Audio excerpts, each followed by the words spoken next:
नमस्कार, welcome to myth the right guidance.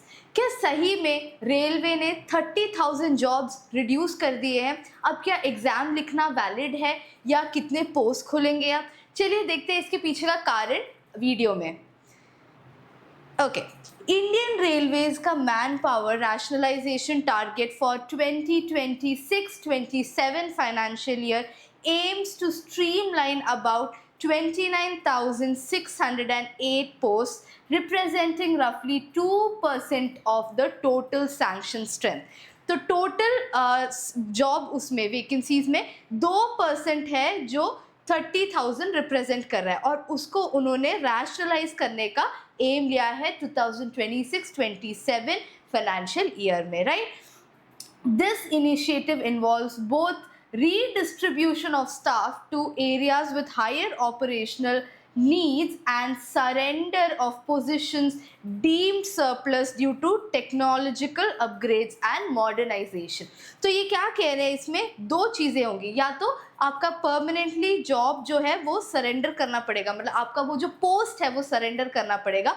उसका कारण क्या है? ये पोस्ट ऐसे इस वजह से डिलीट हो रहा है क्योंकि टेक्नोलॉजिकल एडवांसेस हो रहे हैं, राइट? सो टेक्नोलॉजिकल एडवांसेस, कंप्यूटराइजेशन और ऑटोमेशन की वजह से काफ़ी लोग का जो जॉब है या जो पोस्ट है वो डिलीट होगा, लेकिन यही पोस्ट क्या कहते हैं जॉब वैकेंसीज दूसरे फील्ड में, नहीं तो टेक्निकल फील्ड में खुले जाएंगे, राइट?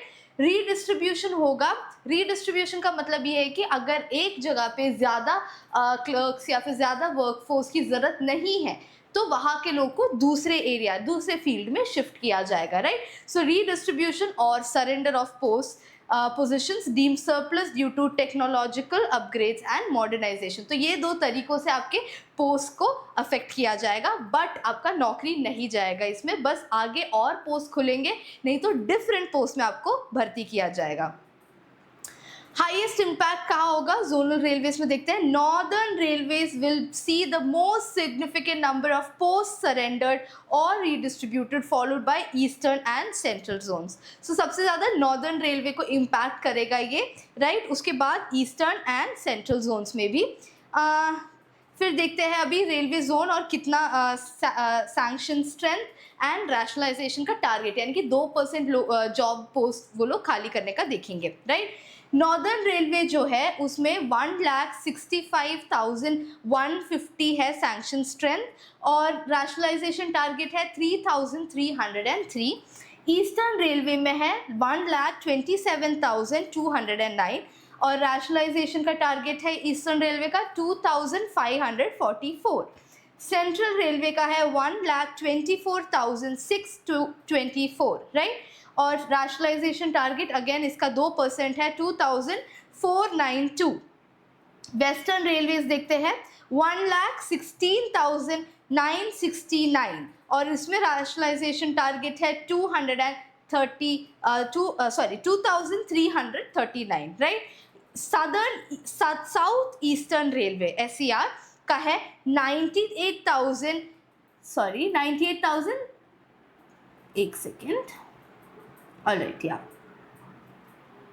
98,341 एंड 1,967 है इसका रैशनलाइजेशन टारगेट। और ईस्टर्न रेलवे का सैंक्शन स्ट्रेंथ कितना है?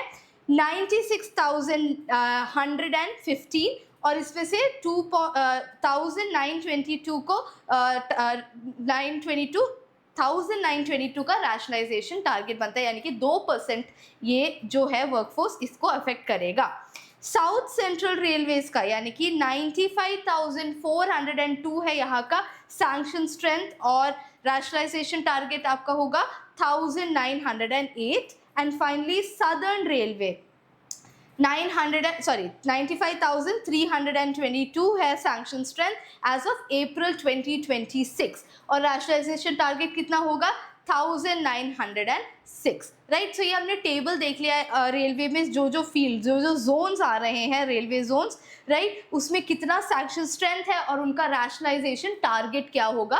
तो एग्रीगेट टारगेट बेसिकली 2% है, यानी कि हर जोन से 2% होगा रैशनलाइजेशन टारगेट। तो हमने ईच इंडिविजुअली देख लिया है, राइट? नेक्स्ट देखते हैं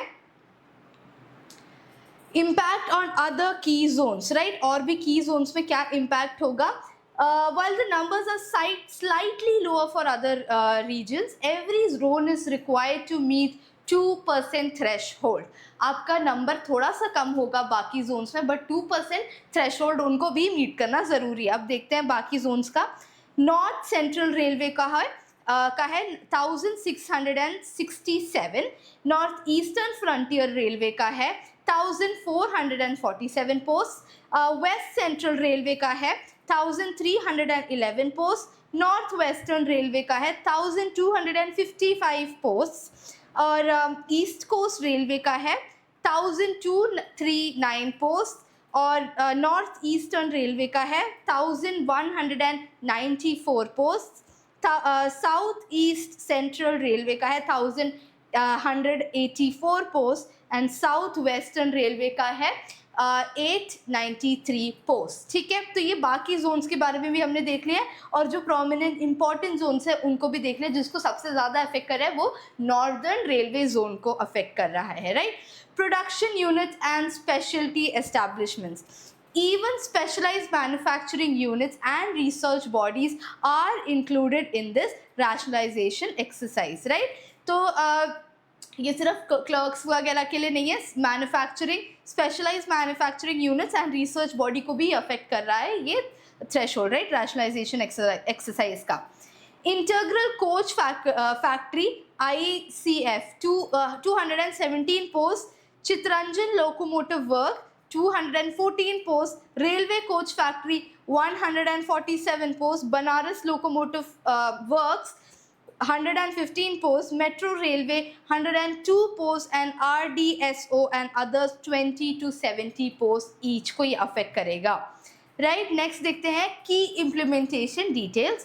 Methodology क्या है? All rationalization must be recorded and processed through the HRMS portal. Timeline क्या है? The Railway Board has directed that these targets be met proportionately each quarter to avoid a backlog at the end of the financial year.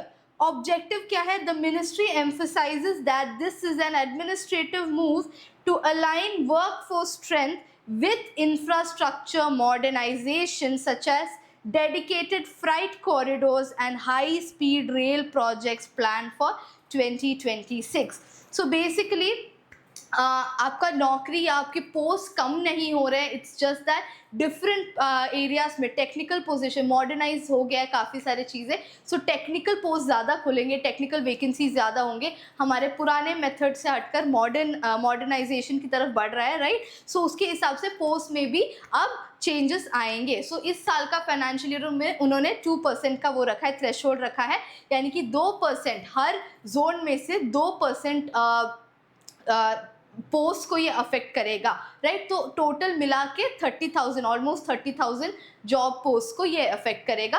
कुछ नहीं है, redistribution होगा, नहीं तो post आपको surrender करना पड़ेगा, but eventually you will be place somewhere else. तो इतना ही था ये वीडियो. देख के आपको टेंशन नहीं करना, अभी भी आप रेलवेज का एग्जाम दे सकते हैं, कोई प्रॉब्लम नहीं है. बस डिफरेंट वैकेंसीज और पोस्ट खुलेंगे, राइट. और ऐसे इन्फॉर्मेटिव वीडियोस के लिए चैनल ज़रूर सब्सक्राइब करना, और ये वीडियो अगर आपको पसंद आए तो बिल्कुल लाइक करना मत भूलना.